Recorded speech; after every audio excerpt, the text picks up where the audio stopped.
Educación especial, discapacidad visual y auditiva. Clase 8. Veamos en esta diapositiva el significado de ¿qué es un sordo?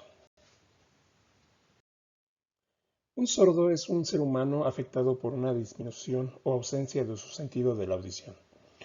Es grandemente distinto nacer sordo a quedar sordo en alguna etapa de la vida. Ahora vamos a ver cuáles son las etapas en las que puede quedar una persona sorda. Edad en la que perdió la audición: nacimiento, infancia, adultez, edad avanzada. Grado de pérdida auditiva: leve, moderada, media, severa y profunda. Y manera en que perdió la audición: congénita, ototóxica y por accidente, que esas son las más comunes. En cuestión a nacimiento, infancia, adultez y edad avanzada, no hay mucho que explicar. Puede ser en la parte de manera en que perdió la audición, lo que sería congénita. Congénita es por algún problema genético, como lo comenta. Ototóxica por algún problema de una toxina o algo que haya hecho daño, y por accidente. En esta última les quiero yo hacer una pregunta. Aquí en México, de estas tres, ¿cuál es en la que mayormente las personas quedan sordas? ¿Congénita, ototóxica o accidente? La mayoría comenta que es la congénita.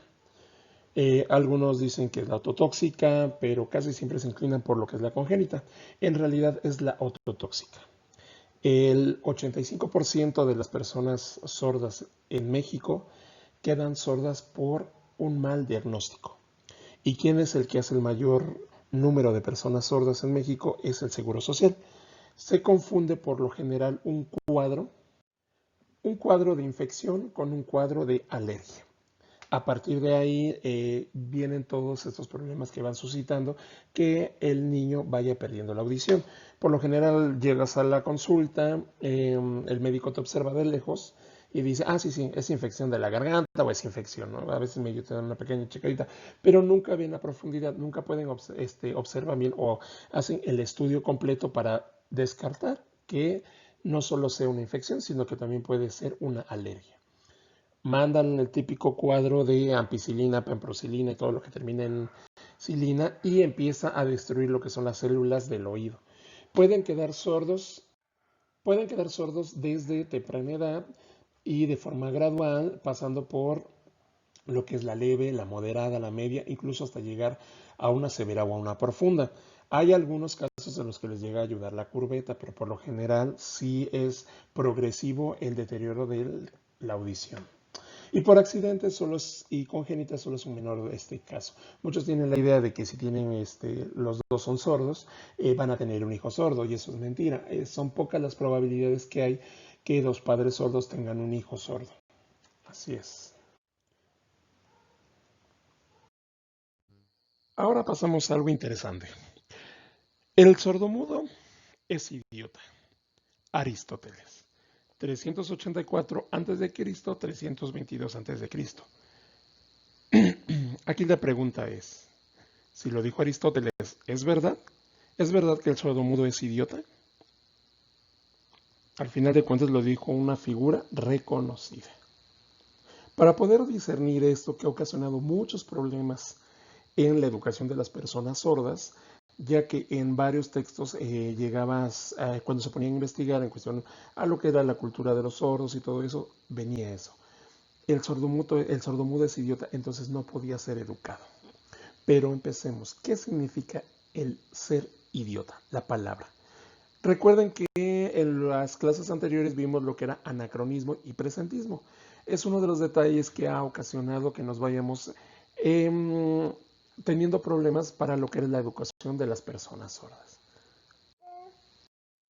Observemos este ejemplo. Dice, el hecho de que Claudio no tuviera ningún amante masculino fue objeto de crítica por parte de Suetonio en su obra Las vidas de los 12 Césares. 13 de los primeros 14 emperadores romanos sostuvieron relaciones bisexuales o exclusivamente homosexuales. El primer emperador romano que se casó con un hombre fue Nero. que según informes se había casado con otros 2 hombres en diferentes ocasiones. Gibbon, 1776. Aquí es importante checar el estereotipo que se tiene en la actualidad, ¿no? Este es un ejemplo un poco fuerte porque en la actualidad dices, ay, no, no, no, hombres con mujeres, la parte heterosexual que es la que predomina, la parte de la iglesia, de que ese tipo de cosas era pecado. En la época del César, no, o de los Césares. En este libro explica un poco ese ejemplo de que de los 12 Césares, uno había sido criticado porque solamente le gustaban las mujeres. No compartía el mismo gusto por los demás, que eran en este caso los hombres y las mujeres. Aquí ponemos esta parte de que la bisexualidad era tan común que, bueno, incluso algunos filósofos, antes de que entraran al grupo, de la educación que se les iba a impartir, tenían que tener relaciones con el mismo filósofo, obviamente ya mayorcitos, ¿no? Siempre fue muy mal visto y criticado la parte de lo que era la pedofilia y eran de 13 años en adelante. Hablando de los Césares, pasaba exactamente lo mismo. Aquí estaba mal visto, como se aclara el ejemplo de que el César era criticado porque solamente tenía amantes, ¿cómo se llama? Ningún amante masculino, sino puros amantes femeninos. En la actualidad, pues es muy común y si ves eso dices, bueno, a ver qué onda, ¿no? ¿Qué le pasaba, ¿no? A esta persona. Entonces podemos observar ese ejemplo de que el anacronismo y el presentismo sí llegan a cambiar este tipo de cosas. Retomando la diapositiva anterior, entonces, ¿qué significa idiota? Aquí no lo menciona, pero más adelante decía, miren, ahí viene el César idiota. Ajá. Ahí viene el César idiota, ¿por qué? Porque solo le gustan las mujeres. Imagínense cualquier plebeyo diciéndole idiota con la connotación que tenemos en la actualidad, a un César, a ver, ¿sabes qué, César? Eres idiota, ¿no? Es como si decirle al presidente, a ver, presidente, eres idiota. Entonces dices, a ver, aguanta, ¿no? Y en su cara no sería pues tan recomendable, ¿no? Aunque algunas personas pues, se lo puedan decir bajo el agua, pero en este caso no era recomendable por lo que se entendía o lo que se entiende en la actualidad. Idiota viene de la connotación o de la explicación de diferente. Entonces, si viene la connotación diferente, entonces podemos explicar que el César era diferente o el César era idiota. Pasó lo mismo con la frase que pusimos. Ahora pasamos a algo interesante. El sordomudo es idiota. Aristóteles. 384 a.C., 322 a.C. Aquí la pregunta es, si lo dijo Aristóteles, ¿es verdad? ¿Es verdad que el sordomudo es idiota? Al final de cuentas lo dijo una figura reconocida. Para poder discernir esto que ha ocasionado muchos problemas en la educación de las personas sordas, ya que en varios textos llegabas, cuando se ponía a investigar en cuestión a lo que era la cultura de los sordos y todo eso, venía eso. El sordomudo es idiota, entonces no podía ser educado. Pero empecemos. ¿Qué significa el ser idiota? La palabra. Recuerden que en las clases anteriores vimos lo que era anacronismo y presentismo. Es uno de los detalles que ha ocasionado que nos vayamos teniendo problemas para lo que es la educación de las personas sordas.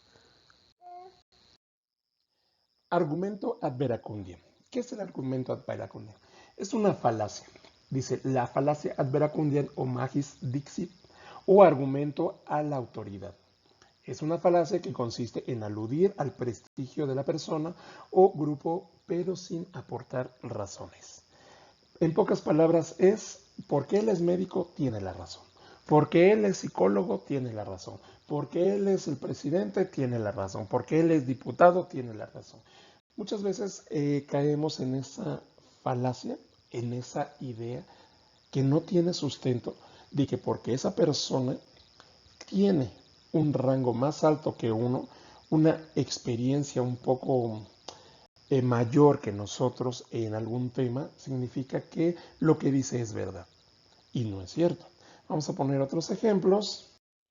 Por ejemplo, 9 de cada 10 dentistas recomiendan chicles sin azúcar. ¿Realmente eso es verdad? Realmente, 9 de cada 10 dentistas sí lo recomiendan. Así es. Y si lo recomiendan, ¿dónde están los estudios? Entonces, si tienen estudios, podrían observar que si tienen algo sustentable. Si no, no. La falacia explica el hecho de que se da un argumento tomando esa connotación de una persona que tiene una profesión y por eso es verdad, ¿no? Tenis para bajar de peso, 9 de cada 10 nutriólogos lo recomiendan, o 9 de cada 10, ¿cómo se llama? Terapeutas físicas lo recomiendan, ¿no? O el famoso chupapanza. Si tú te pones esto, vas a bajar de peso. ¿Por qué? Porque lo recomiendan los médicos, ¿no? Es muy común ver en la televisión a cada rato ese tipo de comerciales que dicen, incluso hasta para los bebés, ¿no? Cómprale leche nido a tu bebé que tu pediatra lo recomienda. 9 de cada 10 pediatras lo recomienda. Cuando en realidad es muy mala la leche nido porque no dicen que tiene mucho azúcar, etcétera. Pero al final se van con la idea de que si el pediatra lo dijo, entonces tiene la razón. Es un juego ahí de ideas, el cual está equivocado muchas veces si no tiene una parte sustentable. Pasa lo mismo regresando al tema de los sordos. Si lo dijo Aristóteles, y Aristóteles es un filósofo súper grande, realmente reconocido, entonces debe tener la razón. Ajá, ¿y la tiene? Entonces aquí es donde se empieza a esclarecer la situación. Aristóteles dijo que el sordomudo era idiota. Entonces, ¿tiene la razón que es idiota? Pues sí, sí la tiene porque en su época la palabra idiota no significaba lo que significa ahora. Ajá, entonces ese es el gran problema. Ok, espero que haya quedado claro. Nos vemos en la próxima clase.